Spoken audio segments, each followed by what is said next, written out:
Could a being ever exist apart from Sauron who could truly master the One Ring and its powers and challenge Sauron with it?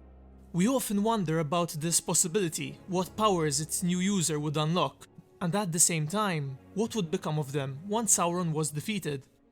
Hello friends, it's Carl here, and in today's video we'll be discussing whether Gandalf could have taken control over the ring from Sauron, and what he would do with the tremendous power that he would gain. So first of all, there are 2 points that I need to mention. Firstly, that everything we'll be discussing soon comes directly from Tolkien's own writings and not my own speculation.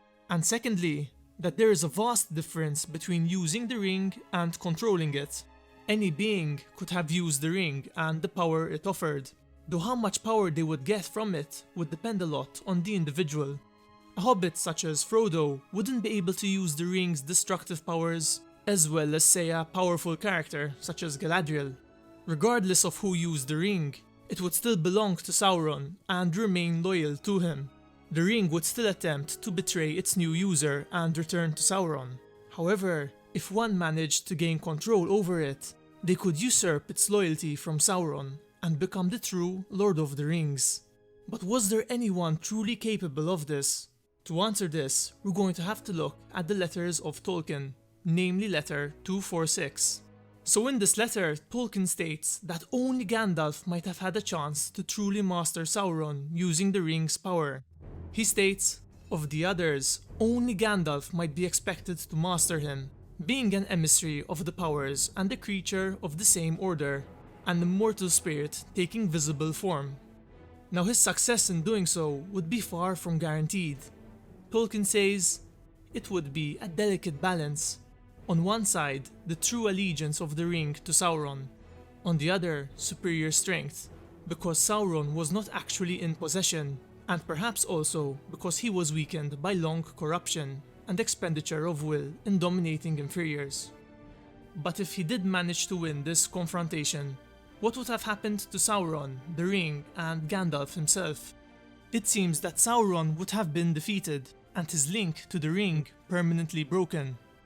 We're told, the result would have been for Sauron the same as the destruction of the ring. For him, it would have been destroyed, taken forever. It seems that, despite part of his will and essence existing in the ring, if Gandalf had to claim its loyalty, the ring would become its own entity, no longer bound to Sauron. And by my understanding, Sauron would be defeated in a similar fashion to the end he meets in the Lord of the Rings books. He would become a weak spirit that would never again be able to recover or reform. The ring and its powers would still exist. We're told, but the ring and all its works would have endured. It would have been the master in the end. For me, this encourages further the idea that the ring would have become its own entity, that it would no longer be loyal to Sauron or bound to him, yet it would still corrupt its new user and master them at the end of the day. I suppose since the ring wouldn't have been destroyed, the elven rings of power wouldn't fade, since they were bound to the One Ring. Anyway, the final part of this question is, what would have happened to Gandalf? We established from the quotes that the ring would still be the master, and so one would expect that its influence would still warp Gandalf in some way. Tolkien says, Gandalf as Ring Lord would have been far worse than Sauron. He would have remained righteous, but self-righteous. He would have continued to rule and order things for good and the benefit of subjects according to his wisdom, which was and would have remained great. The first time I read this quote, I've got to admit I was really confused. On one side, Tolkien is saying Gandalf would have been worse than Sauron, and yet he's also saying that he would still rule and order things according to good and the benefit of his subjects. Luckily, Tolkien left a handwritten note in the margin of this letter, though one word of this note was illegible. He said, thus, while Sauron multiplied evil, he left good clearly distinguishable from it. Gandalf would have made good detestable and seem evil. Now this is quite a profound thought, and again it's open to interpretation.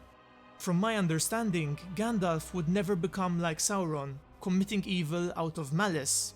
Instead, he would force his subjects to obey strict rules and regulations with harsh punishments, even if these rules were seemingly for their own good. This would crush personal freedom and individuality, creating a police state of sorts. And so good would no longer be distinct from evil, but they would be warped together, and the line dividing them would become blurred. As the intent would still be good, though it would be implemented with the concept that the end would justify the means, even if horrible and detestable acts or decisions must be taken. I'd like to end this video with a few questions. That if the ring was loyal to Gandalf, and yet was his master, could we truly say that he controlled it? I'd also like to hear your thoughts and opinions on whether Gandalf could have really beaten Sauron, and whether his reign does truly sound worse than Sauron's. For me, personally, living under Gandalf as Ring Lord sounds better, cause the quality of life doesn't seem too bad, though I'd like to hear your opinions and thoughts. I think all of these questions are quite popular, though quite controversial at the same time. If you enjoyed this video, drop a like and subscribe to join our fellowship today. I hope to see you all in my next video, where together we can once again explore the wonderful world and lore of Middle-earth.